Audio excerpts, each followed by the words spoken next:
Pemirsa, kali ini kami menyapa Anda langsung dari Yogyakarta. Tadi di awal kita sudah melihat bagaimana sedikit gambaran sidang perdana gugatan sengketa hasil Pilpres 2014 yang digelar di Mahkamah Konstitusi.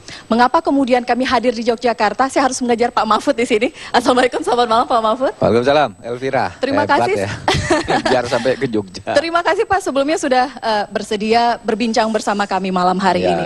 Sengaja kita menghadirkan Pak Mahfud di Gestur malam hari ini karena kita ingin mengetahui bagaimana kemudian catatan Anda ketika dulu Anda pernah menjabat sebagai orang nomor 1 di Mahkamah Konstitusi Pak, periode 2008-2013. Tapi selain itu juga kami harapkan Bapak mau menjawab sejumlah pertanyaan yang muncul terutama ketika kita tidak bisa memisahkan posisi Anda dulu sebelumnya sebagai mantan ketua tim pemenangan Prabowo Hatta. Ketika saat ini perjuangan belum usai, teman-teman masih berjuang di Mahkamah Konstitusi, mengapa kemudian seorang Mahfud MD harus mundur? Tapi ditahan dulu Pak, kita harus memberikan informasi kepada masyarakat bagaimana sebenarnya perjalanan karir seorang Mahfud MD berikut ini. Bismillahirrahmanirrahim. Saya nyatakan memulai berjuang bersama pasangan Prabowo Hatta dengan memimpin tim nasional pemenangan pasangan tersebut.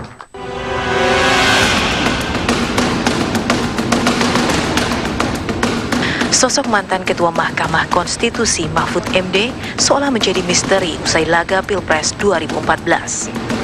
Mahfud seolah menghilang pasca gagalnya Prabowo Hatta menjadi pemenang. Berbagai spekulasi pun muncul. Mahfud dituding sebagai biang kekalahan kubu Capres nomor 1 karena dinilai kurang maksimal menggalang suara Prabowo Hatta di kantong-kantong strategis. Usai KPU mengumumkan pasangan Jokowi JK sebagai pemenang Pilpres 2014, Mahfud mengundurkan diri. Spekulasi muncul, Mahfud sengaja disusupkan oleh Luhut Panjaitan ke dalam kubu Prabowo Hatta. Bola semakin panas ketika foto-foto Mahfud yang tengah mengacungkan 2 jari tersebar. Saat Prabowo menyampaikan pidato menarik diri dari proses Pilpres 2014, sosok Mahfud MD pun tak tampak. Yang muncul justru tudingan Mahfud bahwa Akbar Tanjunglah sosok yang menjadi pembisik penarikan diri Prabowo. Tak sampai di situ, pernyataan-pernyataan Mahfud juga dinilai mendiskreditkan PKS terkait bukti-bukti kecurangan. Mahfud menjawab semua tudingan. Ia memang mengundurkan diri sebagai ketua tim pemenangan, tapi masih menjadi bagian dari kubu Prabowo Hatta. Menurutnya, efek pemberitaan media massa yang tidak seimbang dan menyudutkan menjadi awal kekisruhan. Banyak pernyataannya yang dimutilasi dan dipelintir sedemikian rupa sehingga menimbulkan pergolakan dalam internal kubu Capres nomor 1. Kalau yang benar-benar dan yang palah-palah.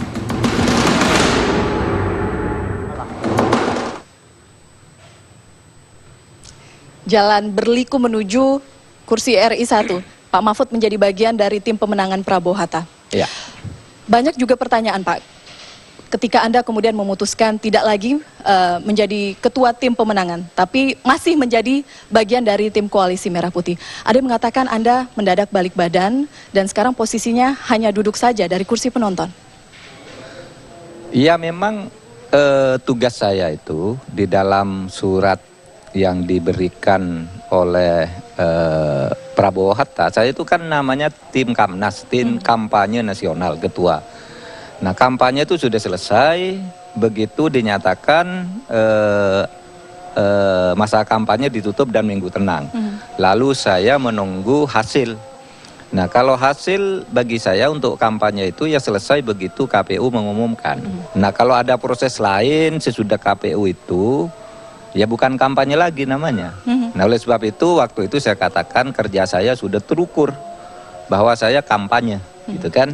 Nah, karena kampanye selesai ya saya kembalikan mandat kampanye dan silahkan langkah berikutnya dipimpin yang lain dan saya masih tetap di dalam tim ini. Tidak ada permintaan mungkin dari tim koalisi Merah Putih bagi Anda untuk ikut serta mengawal proses hingga gugatan masuk ke dalam MK? Iya, waktu itu Pak Prabowo, saya katakan begini, Pak, saya merasa gagal. Enggak, saya tahu sendiri Pak Mahfud tidak gagal, itu bagus sekali. Kalau bisa Pak Mahfud tetap memimpin tim ini. Saya bilang tidak Pak, tim ini harus namanya kampanye udah selesai, kampanye nasional sudah tidak ada lagi.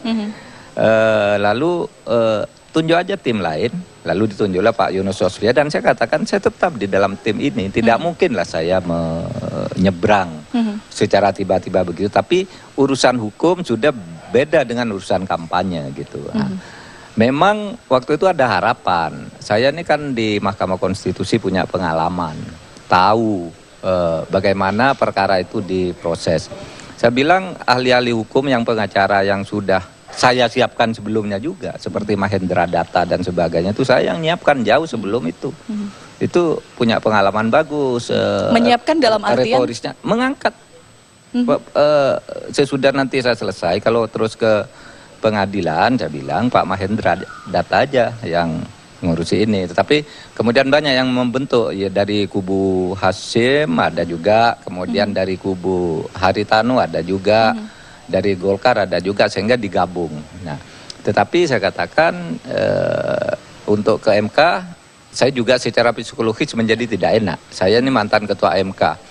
Orang seperti Bagir Manan tidak pernah juga jadi saksi di pengadilan kan, karena dia mantan ketua MA. Jimli juga tidak pernah gitu. Saya juga mengikuti hal yang sama. Tidak mau menjadi beban psikologis bahwa saya dan hakim yang sekarang 9 tuh 6 pernah di bawah saya gitu. Kalau saya di pengadilan di situ berhadapan dengan mereka, secara hukum tidak apa-apa, tapi secara etis psikologis saya tidak enak. Nanti kalau misalnya menang, wah itu karena dia mantan ketua MK tuh bisa mempengaruhi. Nah kalau kalah nanti wah itu main mata itu kan gitu. Oleh sebab itu udahlah saya keluar dari. Ini bukan artinya Anda cari aman sendiri, Pak? Iya, cari aman seperti tadi, cari aman untuk terhindar dari fitnah seperti itu. Dan fitnah itu banyak ya. Seperti tadi ada berita saya diselundupkan oleh Luhut gitu. Nah, berbicara mengenai fitnah, tadi kita sudah berikan sedikit gambaran informasi, itu berita yang kemudian ramai dibicarakan di media online, berkembang juga di sosial media. Pertanyaan saya, betul tidak Anda diselundupkan, tanda kutip, oleh Bang Luhut Panjaitan yang merupakan bagian dari tim sukses Jokowi JK untuk berada di kubu Prabowo Hatta? Pasti tidak. Luhut itu teman saya. Ketika saya jadi anggota DPR, dia ngasih uang ke saya, Pak Mahfud kau kerjanya banyak nih, saya kasih uang. Saya tidak mau, saya bilang. DPR itu tidak boleh nerima gratifikasi. Lalu dia membuat perusahaan di mana saya menjadi komisarisnya agar saya bisa dapat gaji. Itu tahun 2007. Nah tahun 2008 saya terpilih menjadi ketua MK, saya datang ke dia, saya sekarang hakim MK tidak boleh dapat gaji lain. Kalau DPR boleh, bubarkan perusahaan itu, bubar. Nah itu kan yang disebarkan bahwa Mahfud terdaftar di perusahaan ini itu kan tahun 2008. Nah sesudah itu saya jadi hakim MK, tidak pernah lagi sepeser pun saya mau diberi uang oleh siapapun, termasuk oleh Luhut. Tapi saya sering ke rumah Luhut. Nah baru sesudah saya jadi ketua MK, saya dapat bantuan dia lagi pada bulan Juni tahun 2013, saya diberi 2 ajudan. Pensiunan Kopassus Pak Mahfud harus ada yang jaga nih, saya kasih orang saya yang gaji. Nah diberi 2 ajudan kan sebagai mantan. Nah begitu saya ikut Prabowo, ajudan ini ditarik karena terjadi perpecahan, perbedaan politik antara saya dan dia gitu. Dan ingat, yang minta saya menjadi ke Prabowo itu bukan saya datang ke sana minta, mereka yang minta. Nah ketika itu ya saya bilang boleh juga gitu. Dan tidak ada kaitannya, malahan sampai hari ini saya belum pernah bersentuhan lagi dengan Luhut kecuali hari raya kita saling SMS. Kemudian pernah suatu hari dia nelpon Ali Hilal Hamdi, saya di sampingnya, kita saling bilang say hello, apa kabar, sudah gitu aja. Oke, klarifikasi lainnya Pak, betul tidak ketika Anda menjadi ketua tim pemenangan Prabowo Hatta ada 2 jari? Jawabannya nanti pemirsa di segmen kedua sesaat lagi. Ya itu lagi yang bersumber dari fitnah. Jadi gambar saya 2 jari itu diedarkan di mana-mana. Itu 2 jari itu kan foto saya bulan Maret dan April ketika musim kampanye PKB. PKB itu nomor 2. Jadi saya selalu begini, di berbagai daerah sampai sekarang banyak spanduk yang belum dihapus. Saya bersama caleg daerah 2 jari gitu, kampanye PKB. Saya punya gambar juga bersama Muhaimin Iskandar dan Ahmad Dhani, kampanye di Medan, begini, ada di koran gitu. Nah itu sekarang disebarkan bahwa Mahfud kampanye untuk Jokowi gitu, secara diam-diam dan sebagainya. Nah itu fitnah-fitnah seperti itu banyak. Ada lagi misalnya, wah Mahfud itu orangnya Luhut itu lagi ya, karena pernah di perusahaan dulu. Luhut tuh orang baik. Jadi begitu saya selesai dari Gus Dur, Presiden Gus Dur jatuh, kami sering ketemu, diskusi. Lalu dia tahu saya sibuk kemana-mana, lalu dia menyediakan bantuan untuk tiket macam-macam gitu. Nah begitu DPR saya bilang nggak boleh sebegitu. Ada undang-undang saya tidak boleh menerima uang. Lalu dia bentuk perusahaan PT Bangun Bejana. Baja Bejana, Bangun Bejana Baja gitu. Nah, dari situ saya dapat dana. Tetapi begitu bubar, begitu saya ke MK tahun 2008, saya tidak boleh nerima uang apapun meskipun saya resmi menjadi komisaris. Bubarkan perusahaan ini, bubar tahun 2008. Nah, itu kan ada di Departemen Kumham. Nah, itu lagi yang diedarkan. Sudah 8 tahun yang lalu gitu. Sebelum saya jadi hakim MK. Lalu ada lagi anaknya Pak Luhut, cucunya kecil itu kan sangat cerdas. Dia banyak kegiatan menginspirasi anak mudanya. Saya berfoto dengan dia, memberi testimoni. Anak ini anak baik, bisa menginspirasi supaya tunas-tunas bangsa yang lain meniru anak ini. Dan lalu kemudian, itu disebarkan gitu. Ini cucunya Luhut dengan Pak Mahfud gitu, macam-macam. Nah itu semua dikait-kaitkan dengan pengembalian mandat saya. Seakan-akan saya lalu sampai hari ini, ya, sampai hari ini saya belum pernah berhubungan dengan Luhut. Begitu saya menyatakan saya mendukung Prabowo, sampai hari ini belum pernah, kecuali ada inisiatif mungkin Anda membuka komunikasi? Pasti dong. Ini kan sahabat lama. Nanti sesudah semuanya selesai. Gitu. Kalau sekarang bisa jadi masih sedikit hangat lagi. Iya. Bukan hanya itu. Dengan Yusuf Kalla, saya belum pernah ketemu, nanti timbul fitnah. Padahal saya dengan Yusuf Kalla ini satu organisasi. Saya ketua Presidium Kahmi. Kalla ketua Dewan Etik. Ini sering pertemuan, saya bilang, Pak Kalla saya tidak datang kalau ada Anda. Nanti bisa timbul fitnah. Gitu. Ada undangan Kahmi, buka bersama. Dia ngundang buka bersama gitu. Dia tuan rumahnya, saya pamit, saya minta maaf tidak bisa saya bertemu ada di satu tempat bersama Pak Yusuf Kalla dalam saat ini. Nanti sesudah Lebaran, saya bilang.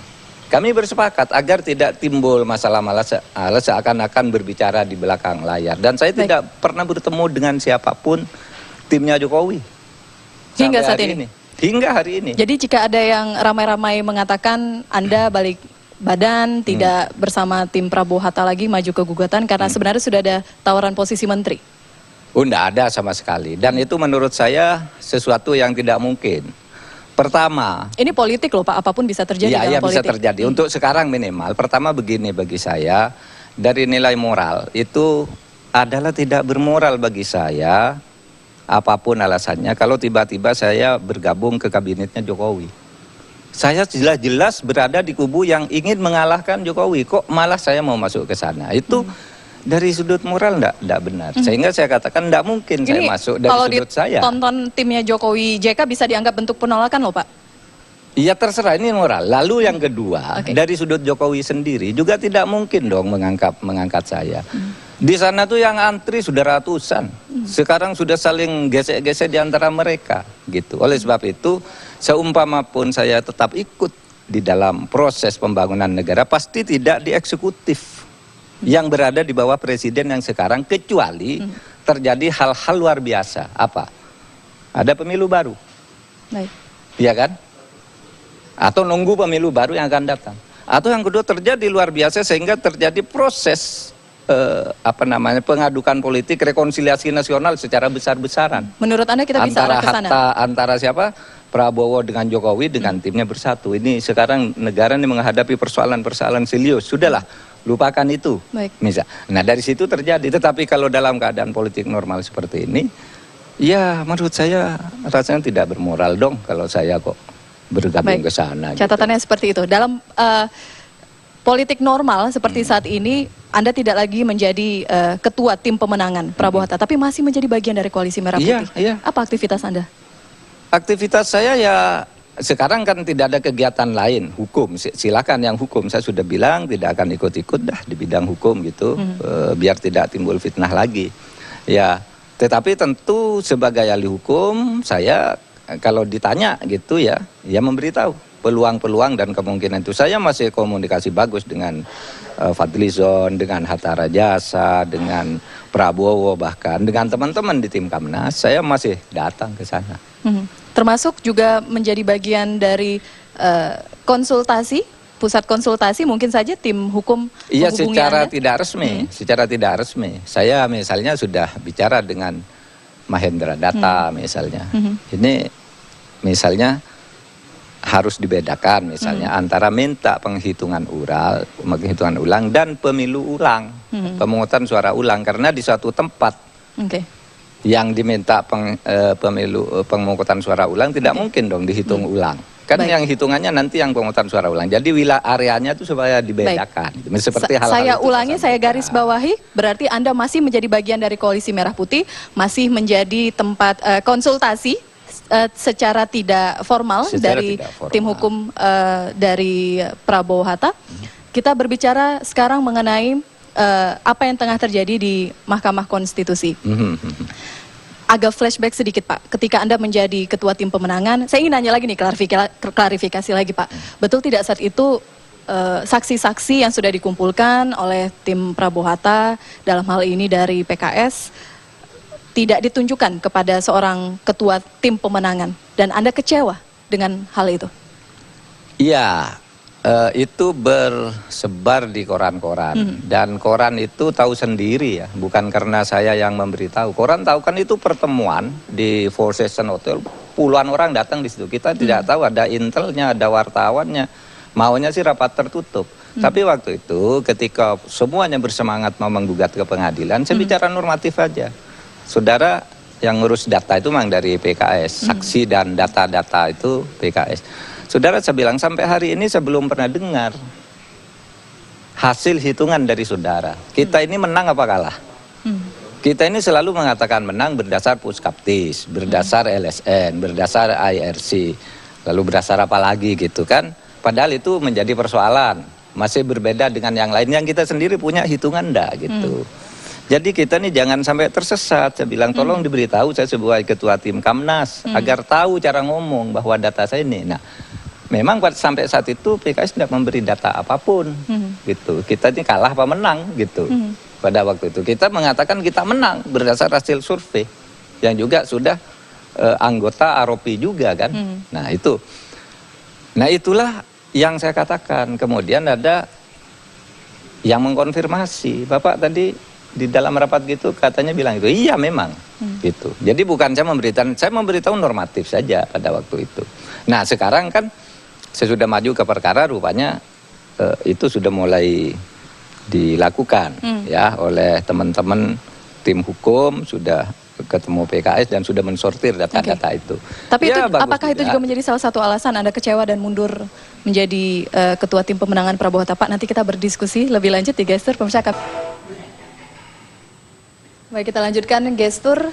Malam hari ini sudah ada tamu saya yang nambah ini bersama kita Pak Mahfud, ada Pak Hisham Fahri, pengamat perilaku. Tapi saya sebelum memberikan kesempatan kepada Pak Hisham, tadi ada belum dijawab Pak. Siapa yang mana? Ketika Anda kemudian tidak bisa melihat secara real bukti-bukti yang dikumpulkan oleh teman-teman dari tim PKS saat itu yang menjadi bagian dari Prabowo Hatta, ada kekecewaan di situ. Dan itu kemudian menjadi salah satu alasan Anda juga kemudian berhenti menjadi ketua tim pemenangan. Ya sebenarnya sih kalau mau berhenti ketua tim pemenangan saya sudah nyatakan tugas tim Kamnas itu namanya juga kampanye, selesai begitu KPU mengumumkan. Jadi memang sejak awal kalau mau masuk ke proses hukum itu jangan saya gitu ya. Jangan saya bentuk tim lain dan kualitasnya tidak kalah lah. Pengacara-pengacara itu juga punya pengalaman di MK.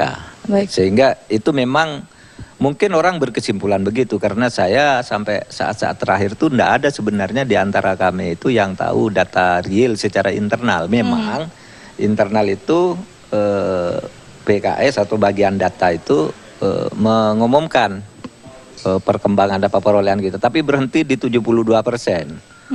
Berarti sampai hari ketiga itu 23%, terus sesudah itu tidak ada lagi pengumumannya. Nah di 72% itu kita masih menang kan. Nah berikutnya lalu tidak keluar lagi karena alasannya oleh Komisi Penyiaran dihimbau yang tidak resmi dari KPU jangan mengeluarkan.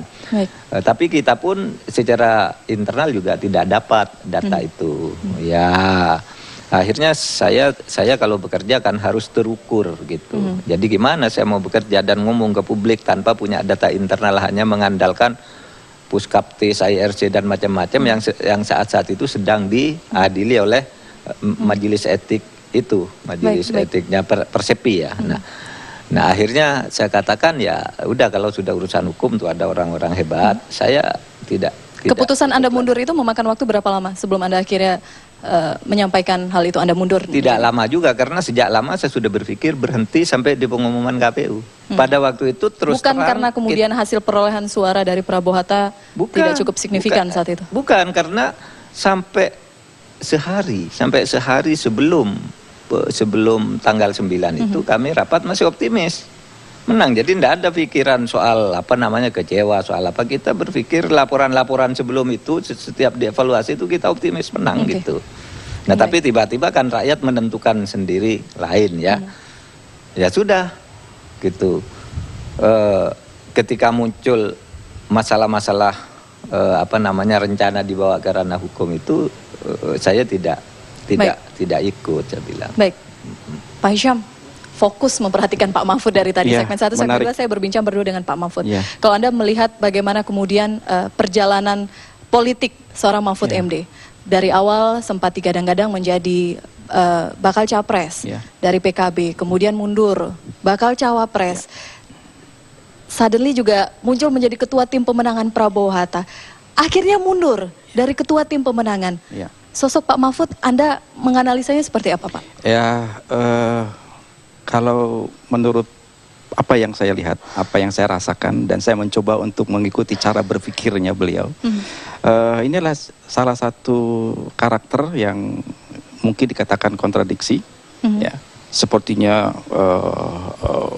sangat kuat, sangat tegar, sangat mampu untuk bisa mengatasi masalah yang dianggap saja orang sulit untuk mengatasinya. Tetapi saya melihat di sini Pak Mahfud lebih banyak bercerita, bertutur menurut perasaannya. Artinya apa? Artinya walaupun terlihat kuat, tetapi dalam penilaian-penilaian cara berpikirnya, saya melihat Pak Mahfud menggunakan hatinya, perasaannya, kegundahannya barangkali, kegalauan hatinya barangkali, atau ketidakmampuan dirinya untuk bisa mengatasi masalah-masalah yang ada di sekitar dirinya, misalnya gitu. Nah, karakteristik ini memang banyak dimiliki oleh tipe-tipe yang seperti ini, seperti yang tadi saya sampaikan di depan, bahwa sebetulnya untuk melihat sebuah keputusan, Pak Mahfud tidak melihat apa yang terjadi, tetapi melihat bagaimana fenomena-fenomena di sekitarnya itu mendorong dia untuk mengambil sebuah sikap. Pak Hisham, mohon maaf saya potong. Melihat sosok Pak Mahfud sekarang, jawaban-jawaban yang disampaikan oleh Pak Mahfud, dibandingkan ketika Pak Mahfud masih aktif menjadi ketua tim pemenangan Prabowo Hatta. Saat itu ketika berbicara kepada media, kepada masyarakat, kepada pendukung, sangat berapi-api. Kalau Anda melihat apakah ada perubahan?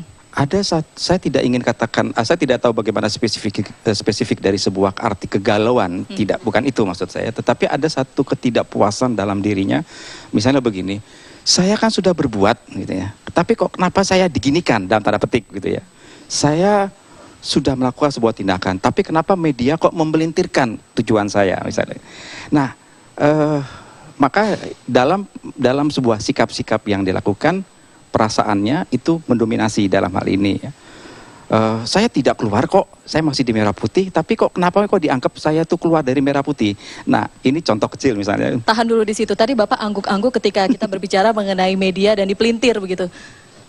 Ya memang banyak sekali pelintiran ya, seperti tadi yang saya ceritakan. Misalnya ketika saya berbicara kepada forum PKS itu kan saya bicara biasa sebenarnya, tapi lalu judul beritanya Mahfud kecewa terhadap PKS. Mahfud tidak diberi data apapun oleh PKS. Itu kan pembicaraan saya di dalam rapat resmi tapi bocor ke media, iya kan? Dan itu evaluasi biasa, normal di dalam sebuah organisasi, sehingga timbul semacam ketegangan, ya kecil-kecilan antara saya semula dan PKS. Tapi sesudah saya klarifikasi, nggak ada, itu kan bukan saya yang bilang, kan Anda dengar sendiri saya ngomong di rapat, saya bilang. Sama juga yang agak fatal itu soal Akbar Tanjung. Jadi Akbar Tanjung biang kerok pengunduran diri Prabowo gitu. Itu kan wartawan tahu sendiri, bukan dari saya. Karena rapat itu banyak orang lalu lalang, Akbar Tanjung usul. Lalu saya lapor ke Pak Prabowo, Pak ini kemarin ada 3 pertemuan. Saya bilang, 1 saya bertemu Pak Hatta. Kesimpulannya ya kita menerima, tapi sesudah itu kalau mau ke MK ya kita jalan. Lalu yang kedua langsung pertemuan para pengacara di rumah Pak Haritanu, saya bilang tengah malam. Kita akan gugat ke MK karena tren keputusannya sudah jelas. Lalu yang ketiga pertemuan dini hari di rumah Pak Akbar Tanjung, saya hadir. Usulnya kita menarik diri aja gitu. Dan usul itu bagus, terhormat gitu. Nanti ketemunya di MK. Nah itu kan pembicaraan dalam rapat. Bocor wartawan tanya, Pak Mahfud tadi ngomong gitu. Lah iya itu kenapa? Memang Pak Akbar yang usul, memang iya saya bilang. Tetapi kan tidak ditulis oleh wartawan bahwa itu kan usulnya bagus. Dan saya sudah setuju gitu. Tapi ditulis Akbar Biangkero pengunduran diri ini. Sehingga Akbar Tanjung juga klarifikasi. Kenapa Pak Mahfud itu? Loh, itu kan informasi biasa. Mengapa usul itu Anda nilai bagus? Karena begini, lebih terhormat. Ya, sudah tahu dari awal itu. KPU tidak prudent menurut timnya Bang. Tidak prudent karena setiap rekomendasi Bawaslu, Panwaslu tidak didengarkan. Lebih baik kita udahlah tolak dari awal sebelum diputuskan gitu. Kan menurut saya terhormat dan saya bilang saya setuju itu. Saya setuju itu asal Pak Prabowo setuju. Nah tiba-tiba bukan hanya Pak Prabowo setuju, semua peserta rapat di situ bersemangat menerima opsi itu. Ya, gitu. inilah konsekuensinya dari seorang Mahfud yang terjun dalam dunia politik. Saya tidak tahu apa yang mendorong Pak Mahfud terjun dalam dunia politik. Apakah ini sesuai dengan panggilan hati atau dia hanya sekedar memenuhi situasi-situasi orang-orang di sekitarnya. Maka saya melihat sebetulnya karakteristik kepribadian Pak Mahfud memang lebih condongnya sebagai guru, bukan sebagai seorang politikus. Ketika sebuah kontra-kontra terjadi muncul, maka yang lebih muncul bukanlah secara rasio, tetapi lebih ke hati, ke perasaannya. Aku kok gini sih, gitu. Saya kan sudah begitu, tapi kok digitukan. Nah, kira-kira begitu bahasa saya. Dan inilah yang saya lihat dari kacamata saya, betapa kalau saya ingin berteriak, kata Pak Mahfud, saya akan berteriak. Saya bukan itu, saya ya ini. Tapi kenapa kok saya disalahkan? Nah, saya melihat seperti itu. Saya sudah melakukan apa yang saya lakukan, tetapi masih juga disalah-salahkan.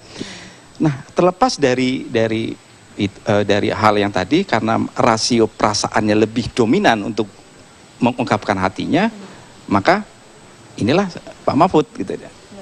Kira-kira begitu Pak Mahfud. Baik. Saya juga akan mengundang tamu yang lain ya, biar ramai, biar Pak Mahfud nggak dominan.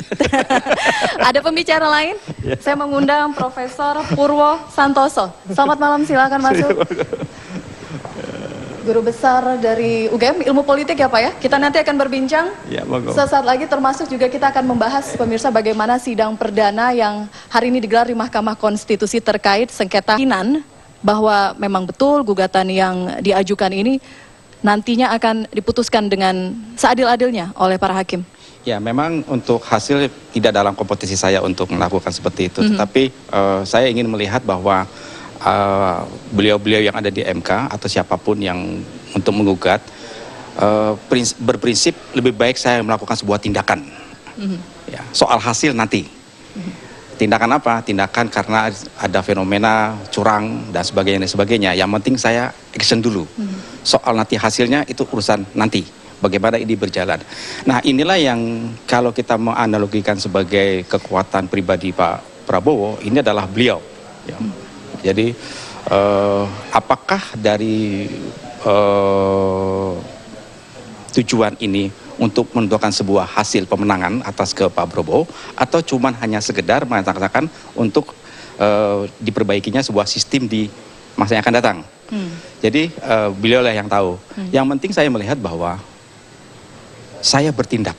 Yang penting saya bertindak, saya ajukan ini sampai ke MK, sampai kemanapun juga atas kecurangan-kecurangan yang ada. Soal hasil nanti saja. Oke, baik. Begitu, kita dengar dulu suara Pak Purwo. Pak Purwo, jika ada yang mengatakan bahwa gugatan yang diajukan ini dipertanyakan dalam tanda kutip dan MK kemudian hanya dijadikan sebagai panggung politik belaka, Anda membacanya seperti apa saat ini sidang perdana dan gugatan yang telah didaftarkan ke MK? Saya setuju dengan narasumber sebelumnya tadi yang mengatakan bahwa itu adalah hak kandidat untuk mendapatkan jaminan keadilan di dalam berkompetisi.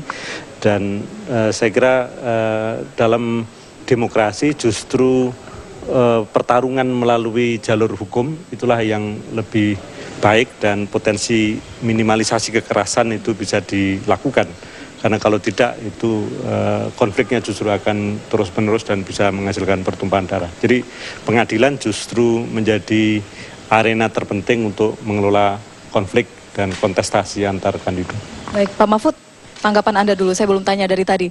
Iya. Sebagai dulu pernah menjabat sebagai Ketua Mahkamah Konstitusi. Ini di luar dari posisi Anda sebagai Ketua Tim Pemenangan Prabowo Hatta dulu. Bagaimana Anda melihat substansi yang diajukan? Bagaimana kemudian dalil-dalil yang diajukan? Apakah sudah cukup kuat untuk masuk ke dalam Mahkamah Konstitusi? Substansi, kalau prosedur ya, di mana ini ada kesalahan lalu disuruh sarankan itu biasa semua sidang, bukan hanya pada sidang tertentu. Semua perkara itu pasti majelis hakim memberi nasihat untuk memperbaiki. Kadangkala kalau tidak ada yang perlu diperbaiki, dicari-cari juga agar sidang itu terlihat hidup gitu. Oleh sebab itu jangan dikira kalau diberi nasihat seperti itu, wah itu pengacaranya salah. Enggak, memang selalu terjadi. Saya memimpin sidang ratusan kali kasus seperti ini. Pasti semua diberi nasihat, ini perbaiki dikit. Meskipun kadangkala tidak, tapi substansinya saya lihat tadi lumayan bagus. Misalnya dia mengatakan ada 221 juta suara bermasalah berdasar form C1 karena ada pemilih tambahan yang tidak jelas, pemilih beda KTP, berbeda ada jumlah DPT dan sebagainya. Kalau itu bisa dibuktikan, pemilu ini harus dinyatakan tidak sah. Kalau itu bisa dibuktikan ya. Karena kalau ada pemilih-pemilih tidak jelas, banyak orang memilih di 2 tempat. Memilih menggunakan KTP di tempat bukan seharusnya ditentukan oleh undang-undang. Ada orang sudah mati diwakili orang lain dan sebagainya. Kalau itu bisa dibuktikan satu persatu dan mencapai 8.400.000 saja, pemilu itu harus dinyatakan batal. Baik. Harus dinyatakan batal karena ternyata ada orang tidak berhak memilih. Tinggal apakah Bisa dibuktikan atau tidak? iya bisa memilah satu-satu. Ini Pak, buktinya di TPS segini sekian lebihnya. Namanya ini yang gelap. Nah ini sudah mati. Kemudian di TPS ini orangnya tidak ada di Indonesia, ternyata nyoblos nih. Kan bisa tuh. Pak Mahfud, Kalau sampai mencapai angka 8.400.000 saja gitu. mohon maaf saya potong dulu. Anda pernah memberikan pernyataan menggeser atau memindahkan 100.000 suara saja itu sebenarnya sangat sulit. Bagaimana kemudian bisa membuktikan ada jutaan suara yang dihitung secara tidak tepat? Bagaimana membuktikannya? Nanti ya Pak, kita akan membahas lebih lanjut. Masih bersama tamu saya yang lainnya, pemirsa, sesaat lagi di Gestur. Kita tadi berbicara mengenai bagaimana kemudian sulitnya membuktikan gugatan yang didaftarkan ke MK ini terkait sidang perdana hasil Pilpres, sengketa hasil Pilpres yang hari ini berlangsung di MK. Berbicara mengenai pembuktian, dulu saya ingat ketika Anda pernah mengeluarkan statement Pak, menggeser 100.000 suara saja itu sangat sulit. Bagaimana kemudian bisa membuktikan jutaan suara ini? Nah itu yang saya surprise terhadap tim pengacara yang sekarang ini. Saya memimpin sidang berkali-kali, mengubah suara itu tidak mudah. Karena kadangkala pengacara ini hanya memanas-manasi aja, bupati atau siapa suruh berperkara, tapi tidak bisa membuktikan gitu. Nah ini tadi dia sudah menyebut ada 210.000 TPS. Nah kalau dia bisa tunjukkan ini loh, TPS sekian, nomor sekian, DPT-nya sekian, yang milih ternyata bertambah sekian, orangnya yang menggunakan KTP di luar daerah sekian. Kalau itu bisa dihitung, tunjukkan, fokus ke situ saja. Bisa mencapai lebih dari 8,4 juta, selesai itu. Berarti kemenangan itu bisa dipersoalkan oleh ketidakjelasan pemilih ini. Entah menguntungkan siapa, apakah dari sekian juta yang ditemukan itu menguntungkan Jokowi atau menguntungkan Prabowo, itu tidak penting. Yang penting ada pemilih yang tidak sah, tidak jelas asal-usulnya. Oleh sebab itu harus diulang. Gitu.